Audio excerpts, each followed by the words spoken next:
Picture this. You're a 12-year-old boy in a small Bulgarian village in 1550. The morning mist clings to the valley like a shroud as you help your father tend to the sheep. The bells around their necks create a gentle melody that has been the soundtrack to your entire life. Your mother is preparing breakfast, warm bread and goat's milk that tastes like home, like safety, like everything you've ever known. Then you hear it. The thundering of hooves against cobblestone. Your father's face goes white as parchment. Your mother drops the clay pitcher she's holding, and it shatters across the floor like your world is about to shatter, because everyone in your village knows what those hoofbeats mean. The Sultan's collectors have come.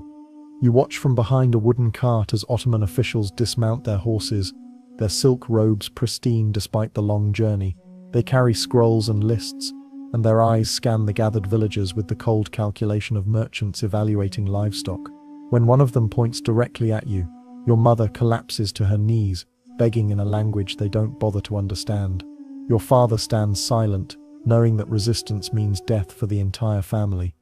You are torn away with promises that you will serve the Sultan, that you will rise to greatness, that this is an honor, but as the cart rolls away from everything you have ever known, all you can hear are your mother's sobs fading into the distance. You will never see her again. This was the beginning of your new life as a palace boy, a ghulam, in the most powerful empire on earth. And the horrors that awaited you behind the palace walls would make you long for those simple days watching sheep in the misty valleys of your homeland. Before diving into these forgotten stories of survival and suffering, if you enjoy learning about the hidden truths of history, consider hitting that like button and subscribing for more content like this. And please, comment below to let me know where you're listening from. I find it incredible that we're exploring these ancient stories together from different parts of the world, connected across time and space by our shared curiosity about the past. The journey to Istanbul was your first taste of the systematic cruelty that would define your new existence. You and dozens of other boys were marched for weeks across rugged terrain, inadequately fed, sleeping in the open or in crude shelters that offered little protection from the elements. The weak ones, those who couldn't keep up, who fell ill, or who simply gave up hope, were left behind to die. You learned your first lesson in Ottoman palace life before you even reached the capital. Weakness was death, and only the strongest, cleverest, or most adaptable would survive what was to come. The boy walking beside you, maybe 14 years old, had been taken from a Greek fishing village. His name was Nikos, though he whispered to you that soon that name would be forbidden. He had tried to escape on the third night of the march, but the guards caught him before he made it a mile. They dragged him back to the camp and beat him in front of all the other boys as a lesson. His screams echoed across the countryside, and you squeezed your eyes shut trying to block out the sound. But you couldn't block out the lesson. Escape was impossible. Resistance was futile. By the time you reached the outskirts of Istanbul, you had learned to move like a ghost, to speak only when spoken to make yourself invisible when the guards' attention turned predatory. You had watched boys disappear in the night, some who tried to run, others who simply couldn't endure another day. Their empty spaces in the line served as constant reminders of your own mortality. The first sight of Istanbul's skyline should have been breathtaking. The minarets piercing the sky, the massive dome of Hagia Sophia, the sprawling palace complex that would become your prison. But all you felt was a hollow dread settling in your stomach like a stone. This magnificent city represented everything you had lost and everything you feared you would become. Upon arrival in Istanbul, you faced your first selection. Ottoman officials divided the surviving boys into groups based on their perceived potential. The process was humiliating and thorough. They examined your teeth like you were a horse, tested your reflexes, made you recite what little you knew of letters and numbers. They measured your height, examined your skin for blemishes, and evaluated your facial features with the clinical detachment of art appraisers. The most beautiful and intelligent were destined for the palace school, the Enderun. Others would become janissaries, the elite military corps. But for those chosen for palace service, a different kind of trial awaited, one that would test not just your body's endurance, but your soul's ability to survive systematic dehumanization. You were among the fortunate ones selected for the Enderun school, housed within the walls of Topkapi Palace. The officials who made this choice looked at your clear skin, your bright eyes, and your obvious intelligence, and they smiled. You didn't understand then that their smiles were not kind. They were the smiles of predators who had found particularly promising prey. The Enderun School has been called the world's first institutionalized education for the gifted. This description, while technically accurate, obscures the darker reality of what education meant for displaced boys like you. Yes, you would learn languages: Arabic, Persian, and Turkish. You would study mathematics, astronomy, literature, and law. You would be trained in music, calligraphy, and various crafts. But this education came at a price that extended far beyond mere academic rigors. The palace complex that became your world was a maze of marble corridors, ornate chambers, and hidden passages where danger lurked around every corner. You were housed in dormitories within the palace complex, separated from the outside world by layers of walls, guards, and protocol that made escape not just difficult, but unthinkable. The dormitory where you would sleep stretched before you like a marble tomb, lined with narrow beds covered in silk that felt like chains against your skin. Your first night in the dormitory, you lay awake, listening to the sounds that would become the soundtrack of your imprisonment. The soft sobbing of homesick boys trying to muffle their tears in their pillows, the whispered conversations in languages you didn't recognize, the footsteps of older students and supervisors prowling the halls after lights out. You clutched the small wooden cross your mother had pressed into your hand as you were taken away, but by morning, even that last connection to your former life would be discovered and confiscated. You were given a new name, Mehmet, and told to forget your Christian origins. Conversion to the Empire's official faith was not optional. It was fundamental to your transformation from captured child into Ottoman servant. The ceremony was conducted with great pomp, as if you had chosen this path voluntarily. But you knew, and everyone knew, that choice had nothing to do with it. You repeated the words they told you to repeat, but inside, you held on to the memory of your mother's lullabies and your father's stories. But the most insidious aspect of your education was the systematic breaking down of your individual will and your reconstruction as an instrument of imperial pleasure and power. The palace operated on a complex hierarchy, where advancement depended not just on academic achievement, but on your ability to please superiors, and pleasing could take many forms that no child should ever have to learn. Your first lesson in the palace's unspoken rules came from Ahmet, an older student who had been in the system for 3 years. He approached you one evening in the dormitory, his voice carrying both threat and promise. "You're new," he said, settling onto the edge of your bed uninvited. "You don't understand how things work here yet, but I can protect you, teach you, help you advance. The teachers favor me, and they listen to my recommendations about the younger boys." He let his hand rest on your shoulder, and you felt yourself freeze. You were 12 years old and had never been touched by a stranger, but something in his manner made your skin crawl. "In return," he continued, his voice dropping to a whisper, "you would need to show your gratitude. There are ways that boys like you can thank older students for their protection, special ways that stay between us.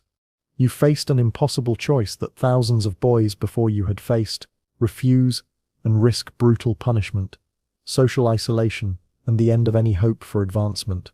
Accept and surrender the last vestiges of your childhood innocence to a system that viewed your body as a commodity, to be traded for favor and protection. There was no good choice, only survival." The palace's sexual ecosystem was complex and predatory, operating according to rules that had been established over generations of exploitation. Eunuchs, castrated as boys themselves, and often bearing their own psychological scars, wielded considerable power and used it to exploit the constant stream of new arrivals. They understood the system intimately because they had once been its victims, but rather than protecting newcomers, many became its most enthusiastic enforcers. Older students preyed on younger ones, perpetuating cycles of abuse that stretched back generations. It was a twisted form of hazing where the initiated earned their place in the hierarchy by victimizing those below them. Palace officials took advantage of their positions to access the most beautiful boys with impunity, knowing that their victims had no recourse and no one to whom they could appeal for justice. What made this system particularly insidious was its integration with the palace's official hierarchy. Sexual relationships were not hidden scandals. They were part of the social order, woven into the fabric of daily life so completely that they seemed natural and inevitable. Boys who caught the eye of powerful patrons could find their careers accelerated, their studies easier, their lives more comfortable. Those who refused or displeased their superiors found themselves relegated to menial positions, subjected to harsher discipline, or simply disappeared from the palace rolls altogether.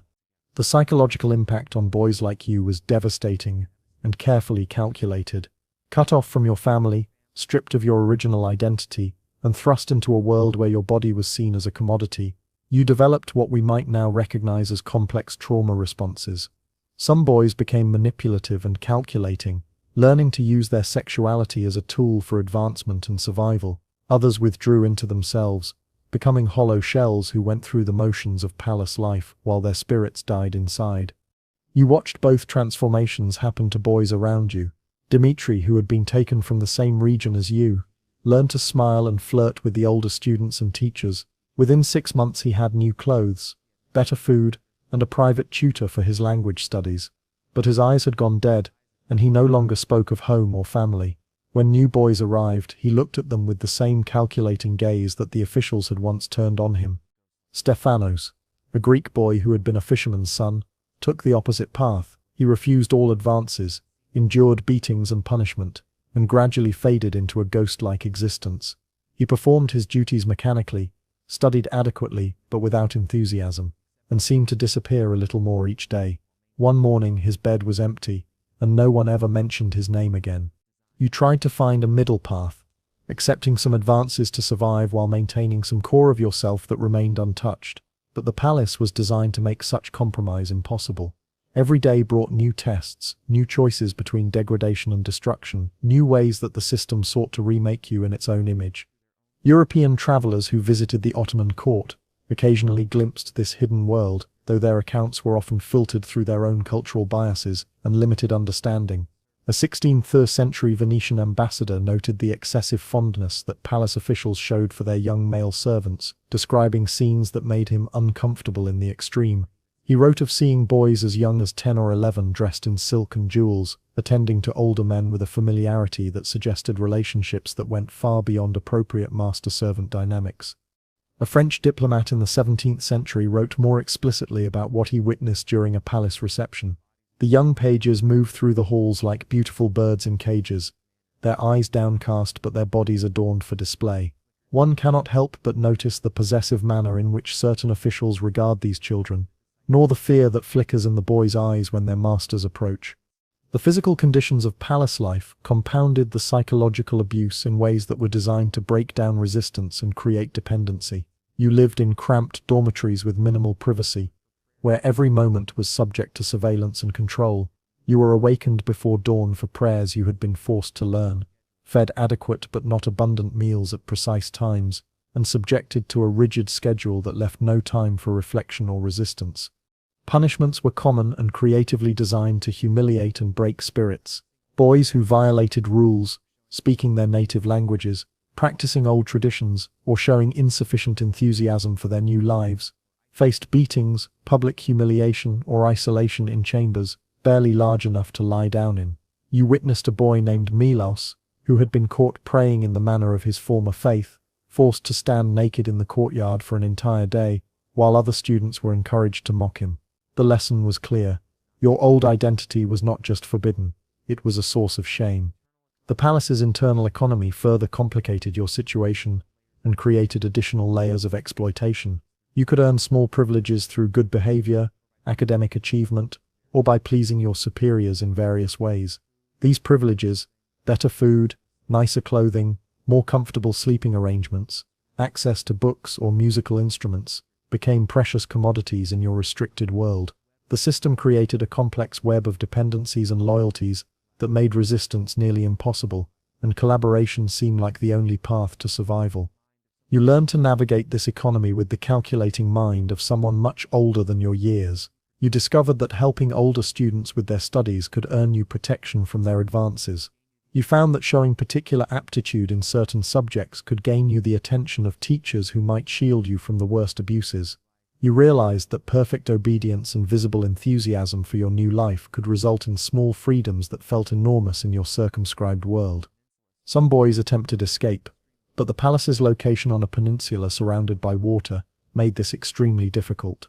Those who were caught faced severe punishment that was deliberately made public to deter others. You witnessed the return of a boy who had tried to flee by swimming across the Golden Horn. He was barely alive when they dragged him back, and the beating he received in front of all the students left him permanently injured. He lived as a warning to the rest of you, broken, barely functional, a living example of what happened to those who chose rebellion over submission. The few boys who managed to flee faced an even more daunting challenge. They had been in the palace so long, and their original identities so thoroughly erased, that returning to their former lives was impossible. Their families might not recognize them, their communities might reject them as traitors or converts, and they possessed few skills that would allow them to survive outside the palace system. Most who escaped were recaptured within days, but even those who remained free often found themselves adrift in a world that no longer had a place for them. As you matured within the system, surviving through a combination of intelligence, adaptability, and carefully calculated submission, you faced new challenges and deeper corruption of your soul. The most successful students might eventually be appointed to high governmental positions, but this success came at the cost of perpetuating the very system that had abused them. You realized with growing horror that your teachers and supervisors, the men who had shaped and damaged you, had once been boys like you, taken from their families and molded into instruments of imperial power. This recognition brought a terrible choice. You could resist the system and likely be destroyed by it, or you could embrace it fully and become one of its enforcers, selecting the next generation of boys, breaking them down and rebuilding them, maintaining the palace's hierarchies of power and exploitation. Many boys chose the latter path, finding it easier to become predators than to remain prey indefinitely. The graduation ceremony, known as Chikma, marked the end of your palace education and your entry into imperial service.